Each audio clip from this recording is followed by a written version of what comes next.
Anda kembali menyaksikan Aceh hari ini. Informasi selanjutnya, saudara, ratusan personel kepolisian dikerahkan untuk mengamankan kampanye akbar pasangan gubernur dan wakil gubernur Aceh nomor urut 02 di Aceh Utara. Para personel kepolisian tersebut dibagi dalam beberapa sektor keamanan seperti pengamanan jalan raya hingga lokasi kampanye.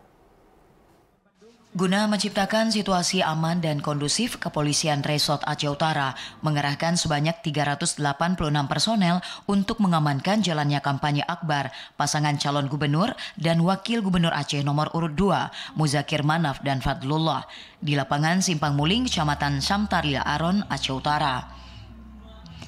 Personel yang dikerahkan dibagi dalam beberapa sektor pengamanan, terutama pengamanan arus lalu lintas guna memastikan kelancaran jalan bagi pengguna lalu lintas dan para pendukung, serta rombongan paslon, mengingat lokasi kampanye berada langsung di jalan lintas nasional. Sementara sebagian personel ditempatkan langsung di lokasi kegiatan guna mengamankan jalannya kampanye agar tetap aman, damai, dan kondusif. Kampanye akbar dihadiri ribuan pendukung dimulai pukul 14.00 hingga selesai. Kabak Ops Polres Aceh Utara Kompol Firdaus mengatakan pengamanan kampanye akbar dipimpin langsung Kapolres Aceh Utara.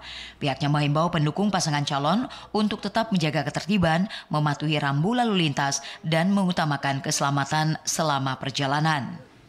Kami sampaikan kepada seluruh masyarakat untuk tertib dalam melaksanakan kegiatan kampanye ini, patuhi rambu-rambu lalu lintas, dan utamakan keselamatan dalam melaksanakan perjalanan. Jangan arogan, semua kontestan dalam partai politik silahkan dilaksanakan dengan aman, damai, dan tertib. Kampanye akbar pasangan calon gubernur dan wakil gubernur nomor urut 2 Muzakir Manaf dan Fadlullah dimulai siang hingga menjelang sore. Diharapkan berjalan kondusif. Dengan pengamanan maksimal dan dukungan dari masyarakat, diharapkan seluruh tahapan 2024 Pilkada Aceh dapat berjalan lancar, aman, dan damai. Dari Aceh Utara, Fajar Siddiq, TVRI Aceh melaporkan.